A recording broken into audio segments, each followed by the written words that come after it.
परमेश्वर के वचन में हम अनेक व्यवहारिक बातों को सीखते हैं और उसमें से प्रतिदिन प्रतिदिन के जीवन में लागू करने के लिए बहुत एक व्यवहारिक विषय है ध्यान मनन, या जिसे मनन का शांत समय भी कहा जाता है या फिर क्वाइट टाइम कहते हैं।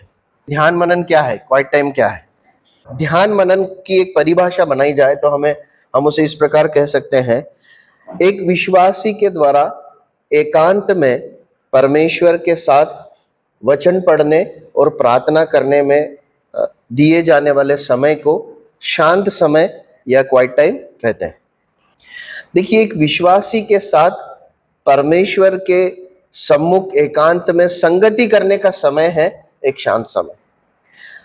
एक विश्वासी का अपने हृदय को परमेश्वर के सामने उंडेलने का, परमेश्वर से कहने का समय है शांत समय। एक विश्वासी का परमेश्वर के हृदय को जानने का, परमेश्वर से सुनने का जो समय है वो है शांत समय।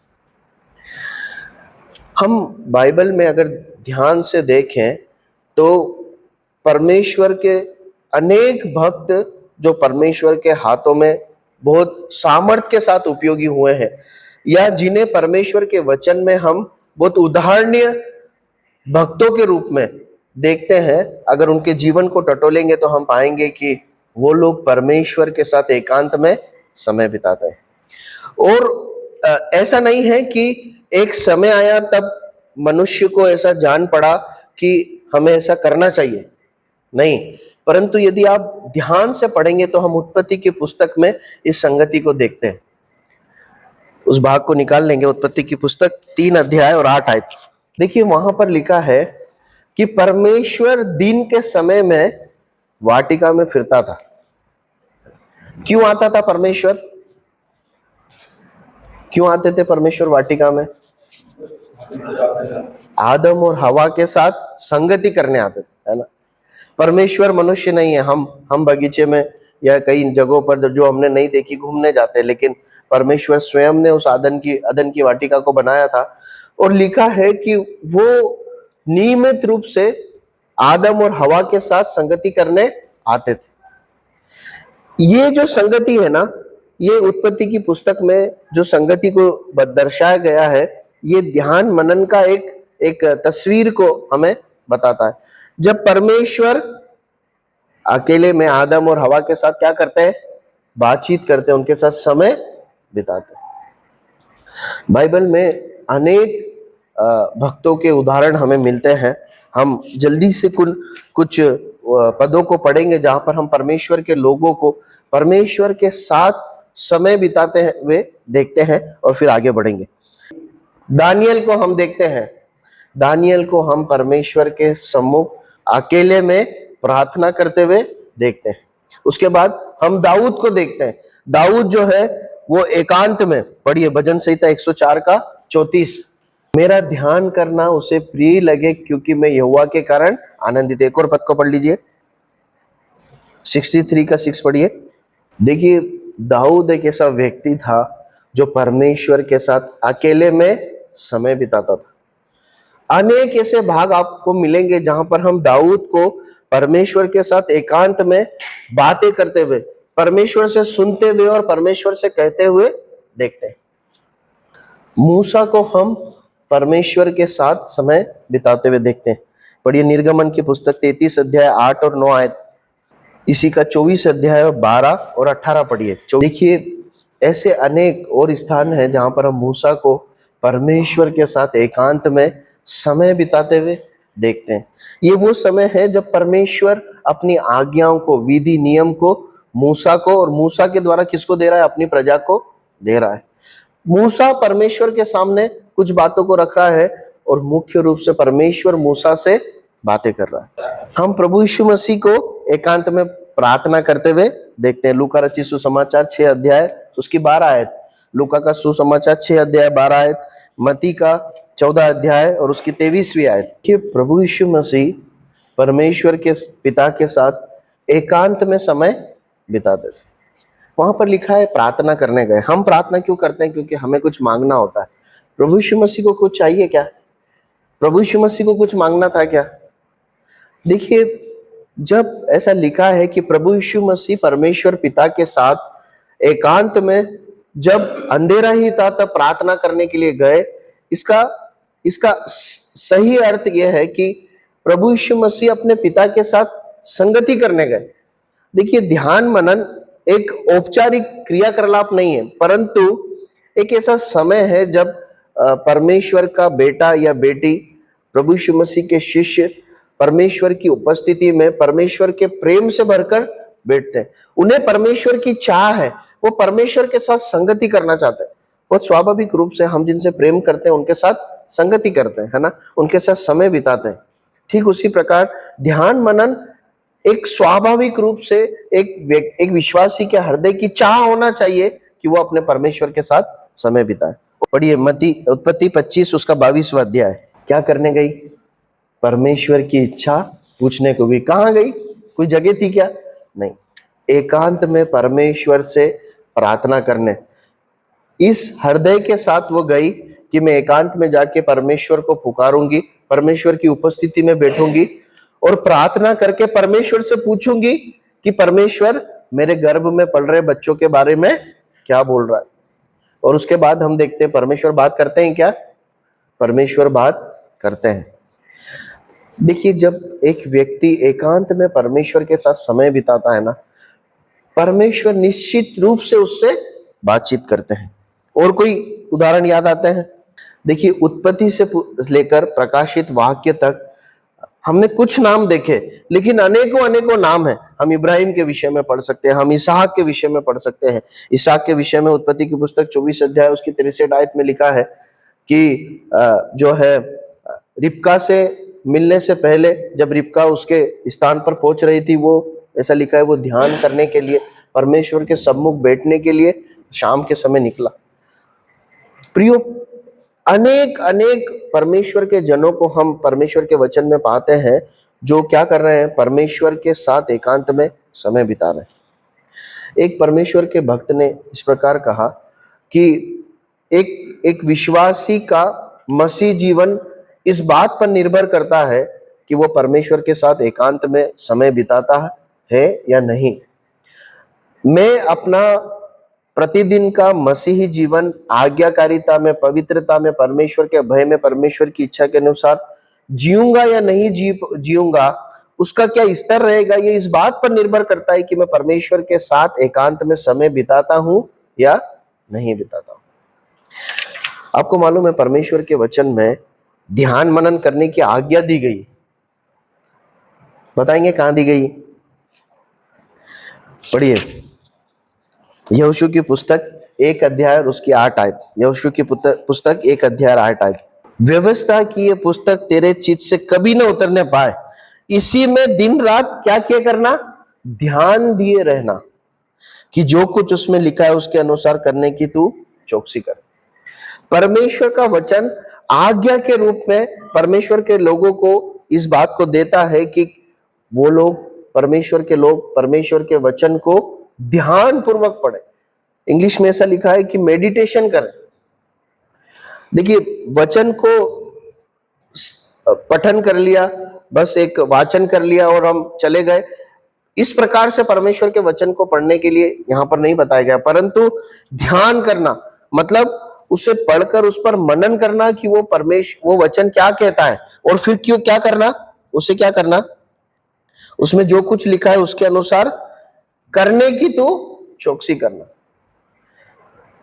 जो परमेश्वर के वचन में हम पढ़ते हैं, प्राथमिक रूप से वो किस बात के लिए होना चाहिए कि मैं अपने जीवन में उसे कैसे लागू करूं। इफिसियों की पत्री उसका 6 अध्याय उसकी 12 से 14 है। इफिसियों सो सत्य से अपनी कमर कसकर और धार्मिकता की झिलम पहनकर। काफी। अब देखिए, ध्यान मनन एक व्यक्ति के लिए क्यों जरूरी है ना, उसमें सबसे महत्वपूर्ण बात समझने की है, वो ये है कि हम जो है, एक विश्वासी जो है, एक आत्मिक मलयुद्ध में है, एक आत्मिक मानसिक एक मलयुद्ध में है। क्या लिखा है वहां पर? युद्ध किससे है? शैतान से। शैतान की युक्तियों से, है ना, और प्रधानों से और अधिकारियों से और इस संसार के अंधकार के हाकिम से। लिखा है, क्योंकि हमारा यह मलयुद्ध लहू और मांस से नहीं, परंतु प्रधानों से और अधिकारियों से और इस संसार के अंधकार के हाकिमों से और उस दुष्टता की आत्मिक सेनाओं से जो आकाश से। देखिए, यहाँ पर जब प्रधानों की, अधिकारियों की बात की जा रही है, इसका मतलब इस संसार के कोई प्रधान अधिकारी जो हमारे ऊपर राज्य करते हैं उनके बारे में नहीं कहा गया, परंतु शैतान की जो सेना है आकाश में, उनसे हमारा क्या है, सामना है। यदि उनके सामने खड़े होना है, परमेश्वर का वचन क्या बताता है, हथियार बांधो। और वो हथियार क्या है, उसमें सबसे पहला हथियार है सत्य से अपनी कमर कसना। मतलब क्या है, सत्य क्या है, परमेश्वर का वचन है। परमेश्वर के वचन से अपनी कमर कस लेंगे, तब हम किसके सामने खड़े रह पाएंगे, शैतान, उसकी दुष्ट चालों के सामने, उसकी गंदी बातों के सामने, और ये जो आत्मिक युद्ध है जो हमें पाप में गिराने के लिए, उसके सामने हम स्थिर रह पाएंगे। ठीक है, प्रभु ने चाहा तो इसके महत्व के विषय में हम आने वाले समय में अध्ययन करेंगे। मेरी ऐसी इच्छा थी कि हम इसे थोड़ा प्रैक्टिस करें, इसलिए हम व्यवहारिक बात में आ जाते हैं। प्रभु ने चाहा तो इस विषय को आगे प्रभु अगुवाई करेगा तो हम कंटिन्यू रखेंगे, और उस समय हम ध्यान मनन के महत्व को, या क्यों ध्यान मनन जरूरी है, वो देखेंगे। और आज हम आगे बढ़ते हैं कि ध्यान मनन कैसे करना है, ध्यान मनन की तैयारी कैसे करना है, या ध्यान मनन कैसे करना है, हम उस बात में आते हैं। ठीक है, तो मैं पूरी उम्मीद करता हूं कि हम ध्यान मनन करते हैं, पर और व्यवस्थित तरीके से और अनुशासित होकर सही मायने में हम ध्यान मनन करें। इसको हम कैसे करें पहले ये देखेंगे, फिर प्रभु चाहे तो हमें जैसा समय मिले हम उसकी प्रैक्टिस करेंगे। सबसे पहले ध्यान मनन की तैयारी कैसे करें, है ना। आप ध्यान मनन की तैयारी के लिए सबसे पहले जरूरी कि हम निर्णय लें कि मैं रोज ध्यान मनन करूंगा। अपने हृदय में इस बात के लिए कठोर निर्णय ले, समर्पण करें कि मैं रोज ध्यान मनन करूंगा। ये निर्धारित करें कि मैं किस समय पर करूंगा, और परमेश्वर के वचन के आधार पर सबसे उपयुक्त जो समय है वो कौन सा है, कि हम भोर के समय में ध्यान मनन करें, है ना। भजन संहिता में लिखा है कि भोर को मेरी वाणी तुझे सुनाई देगी, भजन 5:3 में हम प्रभु यीशु मसीह को भोर के समय प्रार्थना करते हुए देखते हैं। तो पहली बात निर्णय लें कि रोज करेंगे। उसके बाद जो समय चुने वो सुबह का समय सबसे उत्तम है, क्योंकि हम एक दिन को आरंभ कर रहे हैं। बहुत अच्छा होगा कि हम परमेश्वर की उपस्थिति में बैठकर अपने दिन को आरंभ करें। उसके बाद जब भी ध्यान मनन करें, बाइबल पढ़ें। उसमें ऐसा नहीं होना चाहिए कि हम यूट्यूब पे कोई वीडियो देख रहे हैं या हम कोई गाना सुन रहे हैं, ऐसा नहीं होना चाहिए। परमेश्वर का वचन लेकर बैठे, अपनी डायरी लेकर बैठे और एक पेन लेकर बैठे। उसके बाद ये सुनिश्चित करें कि आप अच्छे से जाग गए, है ना। ऐसा नहीं होना चाहिए कि बिस्तर में है और नींद भी आ रही है, ऐसा नहीं होना चाहिए। चाहे तो आप चाय पी लें, कॉफी पी लें, नहा लें ठंडे पानी से लेकिन पूर्ण रीति से क्या होना चाहिए, जागृत होना चाहिए। तो ये ध्यान मनन की तैयारी हो गई। रोज करना है, किस समय पे करना है ये निर्धारित करें। देखिए, मैं आपको बताना चाहता हूँ, यदि आप एक समय निर्धारित नहीं करेंगे ना कि मैं 7 बजे, 6 बजे, 5 बजे, 8 बजे, ऐसा आप निर्धारित नहीं करेंगे ना कि इतनी बजे मैं ध्यान मनन करूंगा, तो आप यकीन मानिए कि आप 1-2 दिन करेंगे क्योंकि आपने ऐसा सोचा है मैं ध्यान मनन करूंगा, लेकिन वो छूट जाएगा। लेकिन आपने समय निर्धारित किया है तो फिर उसमें चूकने की गुंजाइश कम हो जाएगी। समय निर्धारित करें, सुबह का समय रखें, अच्छे से फ्रेश अप होकर बैठे, चाय कॉफी पी ले और जो है पेन डायरी के साथ बैठे। उसके बाद एक भाग को चुने। बाइबल पढ़ने का सबसे सही तरीका है कोई भी एक पुस्तक या कोई भी एक पत्री को क्रमानुसार पढ़े, है ना। ऐसा नहीं कि आज यूहन्ना से ध्यान मनन किया तो अगले दिन भजन संहिता से करें, ऐसा कभी ना करें। कोई भी पुस्तक पहले अध्याय से शुरू करके आगे बढ़े, उससे पूरा खत्म करें। प्रभु आपको अगुवाई देता है तो अगली पुस्तक ले, उससे अगली पुस्तक ले, या फिर कोई और पुस्तक और पत्री को आरंभ कर सकते हैं। उसके बाद जब भी आप वचन पढ़ना, ध्यान मनन आरंभ करें, ध्यान मनन कैसे करें उस पर हम आ रहे हैं। एक भाग को पढ़ें। जब भी ध्यान मनन करना आरंभ करें, एक प्रार्थना के साथ शुरू करें। प्रभु, मैं आपकी उपस्थिति में आया हूँ। प्रभु, मैं आपकी आराधना करता हूँ, धन्यवाद देता हूँ और आपके वचन को पढ़ता हूँ। आप मुझसे बातचीत करें। मैंने जब अपने जीवन में ध्यान मनन करना शुरू किया था, मुझे किसी ने नहीं बताया ध्यान मनन कैसे करना है, लेकिन मुझे याद है उस समय से आज तक मैं ये प्रार्थना करता हूँ, प्रभु मैं आपके पास आया हूँ, आप अपने वचन से मुझसे बातचीत करें और मुझे सिखाएं, जो भी आप मुझसे कहना चाहते हैं मुझसे कहें।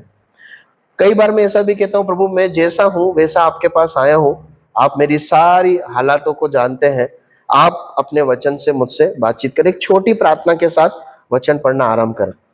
जिस अध्याय को आप पढ़ रहे हैं हो सकता है वो बहुत बड़ा हो, उसको थोड़ा थोड़ा टुकड़ों में बांट कर पढ़े।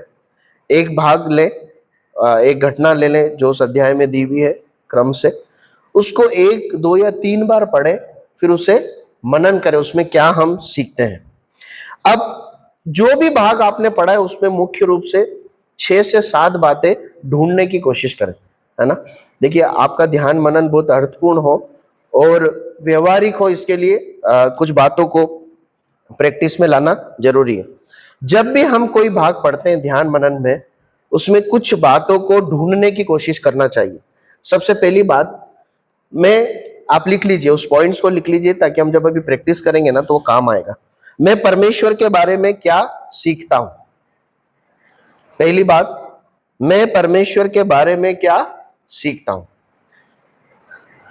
दूसरी बात, मेरे लिए कोई आज्ञा जिसे मुझे मानना है।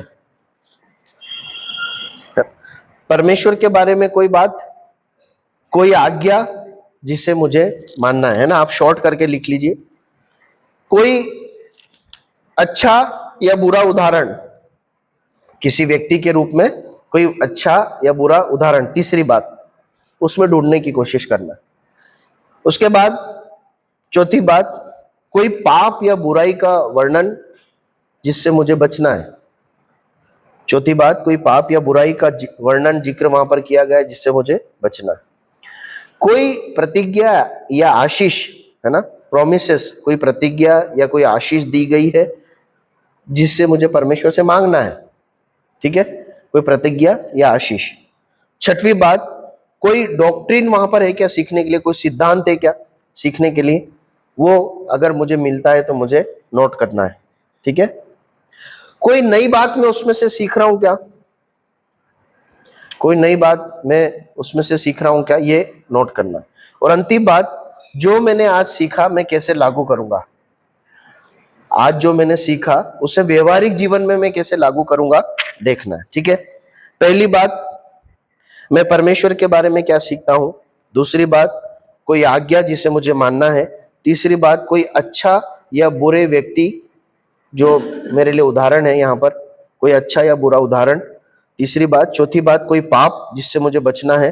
पांचवी बात, कोई प्रतिज्ञा, प्रॉमिस, है ना, या आशीष है जिससे मुझे मांगना है। कोई सिद्धांत जो मैं यहाँ सीखता हूँ, डॉक्ट्रिन या कोई सिद्धांत। सातवीं बात, कोई नई बात जो मैं यहाँ सीखता हूँ। और आठवीं बात, जो मैंने सीखा मैं उससे कैसे लागू करूं। तो अब हम प्रैक्टिस में जाएंगे। मरकुस उसका दूसरा अध्याय, उसकी 1 से 12 आयत निकालिए। पढ़िए मत अभी, आप सब निकाल लीजिए। ठीक है, तो हम कुछ देर के लिए ध्यान मनन की प्रैक्टिस करेंगे, है ना। तो हमारे पास एक 5 से 7 मिनट का समय है। जब आप व्यक्तिगत रूप से बैठे तो और ज्यादा समय लें इसे पढ़ने के लिए। 7 मिनट के समय में इस भाग को हमें पढ़ना है, मतलब सब अपने मन में पढ़ें, व्यक्तिगत रीति से पढ़ें।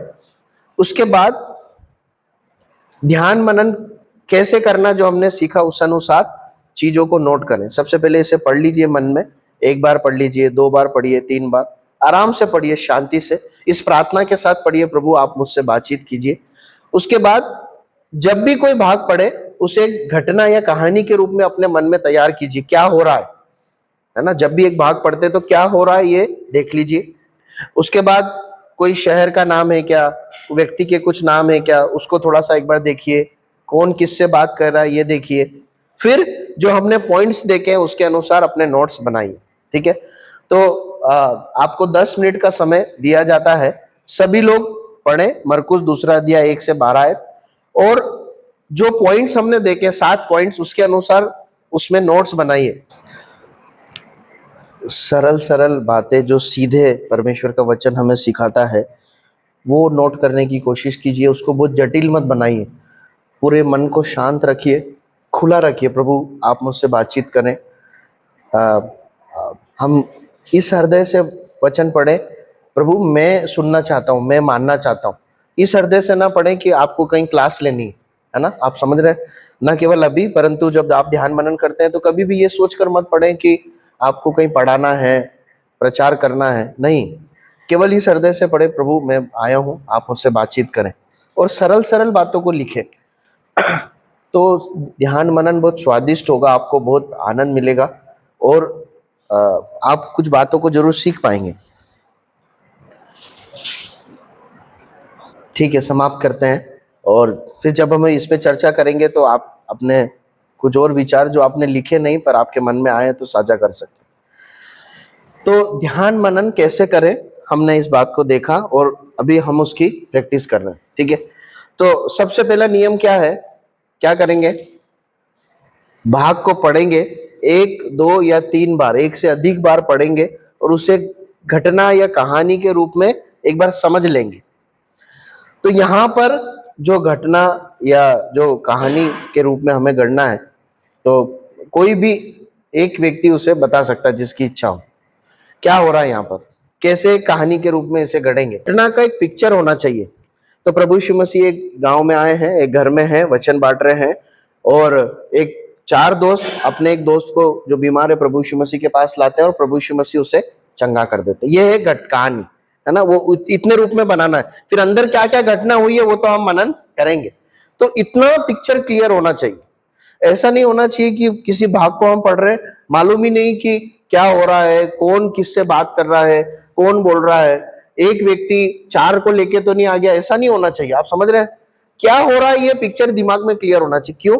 ताकि जब उसके अंदर की बातों को मनन करें तो समझ में आए, है ना, सही अर्थ को हम समझ में पाए। ठीक है, तो ये घटना भाई जूलियस ने बताई कि इस प्रकार से एक घटना का एक चित्र है।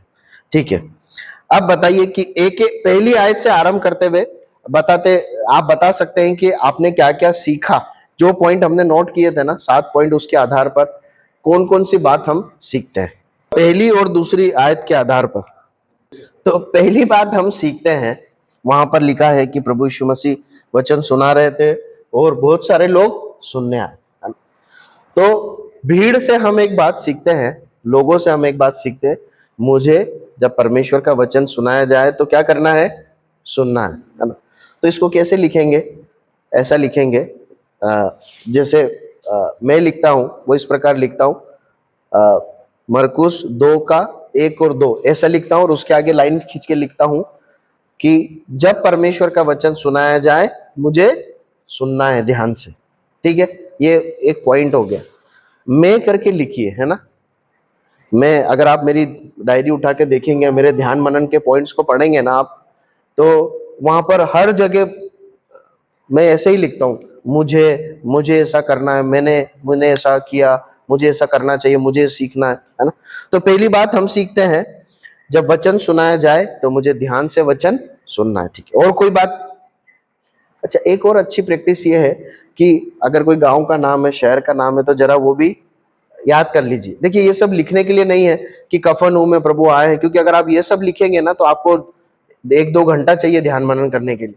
और अच्छा है आप 1-2 घंटे करें, पर व्यवहारिक रूप से ये पॉसिबल नहीं है रोज, इसलिए आपके पास आधा घंटा है, 45 मिनट का समय है ना, 45 मिनट का समय है। तो इस बात को ध्यान रखिए, क्या शहर है, कौन कौन लोग हैं, वो भी थोड़ा सा ध्यान में रखिए। ठीक है, तो यहाँ पे कफरनहूम करके जो है वो जगह है, कौन कौन लोग हैं, प्रभु यीशु मसीह है, भीड़ है, वो बीमार एक व्यक्ति, उसके 4 दोस्त है, शास्त्री फरीसी है ना। ये सब दिमाग में, मन में होना चाहिए पीछे से। ठीक है, और कोई बात सीखते हैं क्या?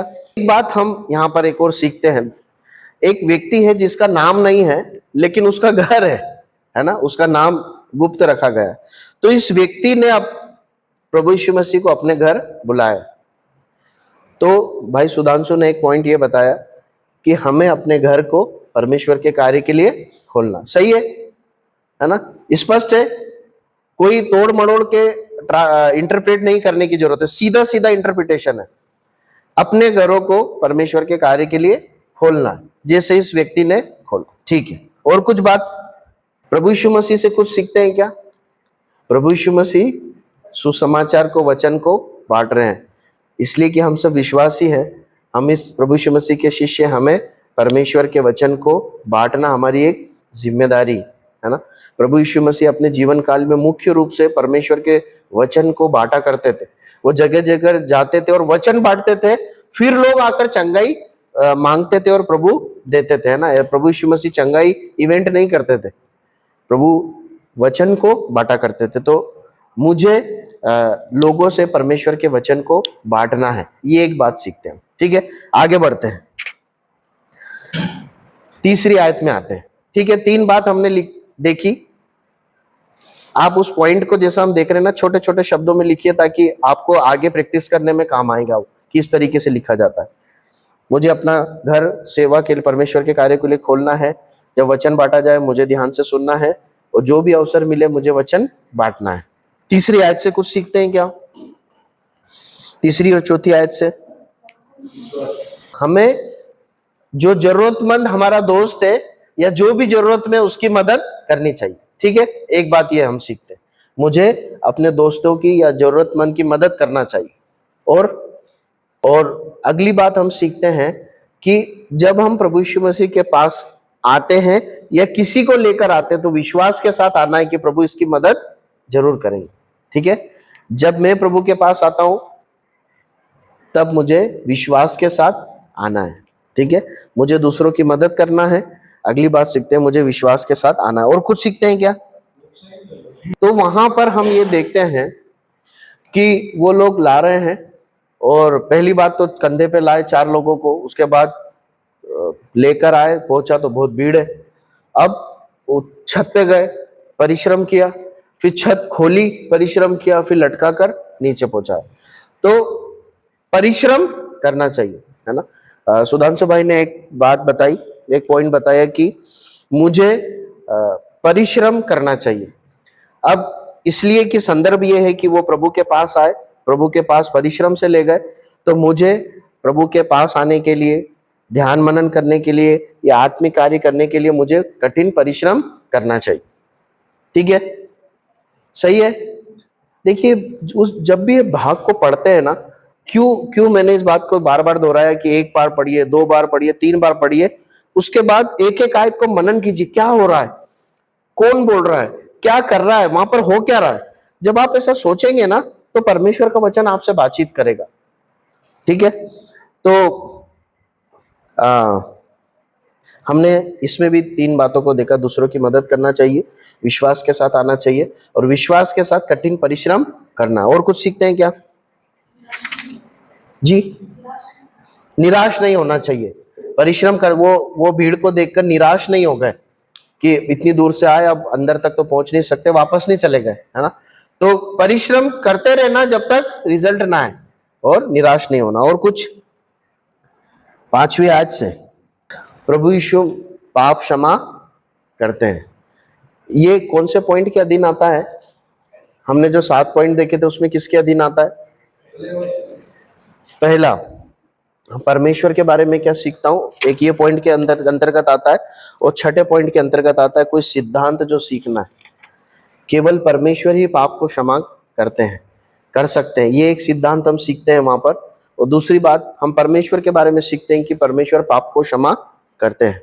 ठीक है, उसके बाद हमने अच्छे उदाहरण के रूप में देखा है ना, उस जो 7 पॉइंट लिखे हैं ना, एक बार उसे जरूर कुछ समय तक के लिए पढ़िएगा तो ढूंढना आपके लिए आसान होगा।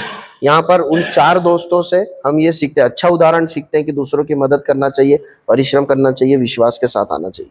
ठीक है, आगे बढ़ते हैं। 6 और 7, प्रभु यीशु मसीह मन की बातों को जानते हैं। तो परमेश्वर के बारे में हम ये सीखते हैं कि परमेश्वर हमारी मन की बातों को जानता है। और कुछ, प्रभु बीमारियों को, परमेश्वर बीमारियों को चंगा कर सकते हैं। यहाँ पर हम वो बात सीखते हैं, परमेश्वर के लिए कोई भी काम असंभव नहीं है। और जो बात सुधांशु भाई बोल रहे थे उसमें एक बात जो सीधी सीधी हम सीख सकते हैं, हमने एक पॉइंट देखा था कि कोई व्यक्ति अच्छे उदाहरण के रूप में है या गलत उदाहरण के रूप में? तो यहाँ पर जो शास्त्री फरीसी एक अच्छे उदाहरण के रूप में है क्या? नहीं, उन्होंने परमेश्वर के कार्य को देखकर भी परमेश्वर पर विश्वास नहीं कर रहे हैं, है ना, प्रभु यीशु मसीह पर विश्वास नहीं किया। वहीं पर भीड़ में से कुछ लोग हैं, ये बीमार व्यक्ति है जिन्हें क्या है? विश्वास है। तो अच्छा उदाहरण कौन है? वो 4 दोस्त है, वो व्यक्ति है। और बुरे उदाहरण के रूप में हम किससे देखते हैं? शास्त्री फरीसी के रूप में। और कुछ सीखते हैं क्या? कुछ और लिखा है आपने? प्रभु जो कहते हैं आज्ञा मानना, कौन सी बात में देखते, कौन सी आयत में देखते?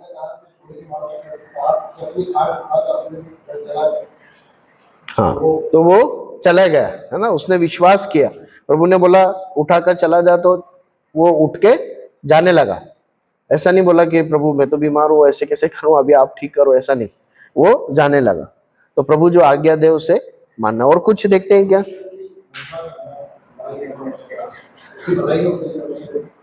हाँ, मतलब उसको सीधे रीति से ऐसा बोलेंगे 12वीं आयत में, परमेश्वर के कार्य को देखकर परमेश्वर की महिमा मुझे करनी चाहिए। जब मैं कुछ भी भलाई देखता हूं अपने जीवन में या दूसरे के जीवन में, परमेश्वर के कार्य को देखता हूं, तो मुझे क्या करना चाहिए? परमेश्वर की महिमा करना चाहिए। ठीक है, हम यहीं पे समाप्त करते हैं। देखिए, परमेश्वर के वचन को सही से पढ़ना और उसे समझना और अपने जीवन में लागू करना एक विश्वासी के लिए अनिवार्य बात है। एक इस संदर्भ में मैं एक पुस्तक पढ़ रहा था, तो एक प्रभु के दास ने कहा कि न केवल एक विश्वासी का आत्मिक जीवन इस पर निर्भर करता है, परंतु विश्वास में आने के बाद जब परमेश्वर के लोग बढ़ते हैं, कई बार सेवा में वो आगे जाते हैं, है ना, उनके मन में प्रभु के लिए सेवा करने का बोझ होता है, चाहे कलीसिया में नौकरी में रहते हुए करे या अलग से कोई मिशनरी कार्य करे। वो प्रभु के दास इस प्रकार कह रहे थे उसमें कि वो प्रभु में कितना काम आएगा और सेवा में कितना सफल होगा, ये इस बात पर निर्भर करता है कि उसका वो ध्यान मनन के प्रति कितना गंभीर है। एक व्यक्ति जो परमेश्वर के साथ बैठकर वचन नहीं पढ़ता है, प्रार्थना नहीं करता है, सीख कर उसे अपने जीवन पर लागू करने के लिए परिश्रम नहीं करता है ना, उस व्यक्ति से मसीह जीवन में कोई उम्मीद नहीं की जा सकती। प्रभु चाहे तो आने वाले समय में हम इसके महत्व के बारे में चर्चा करेंगे। मुझे आवश्यक लगा कि हम इसको व्यवहारिक रीति से थोड़ा प्रैक्टिस करें। प्रभु सहायता करे। मैं इसी उम्मीद करता हूँ कि हम अपने घरों में वचन पढ़ते होंगे, हम पढ़ते रहें, उसे नियमित करें, अनुशासित करें, और प्रभु हमें आशीष दे।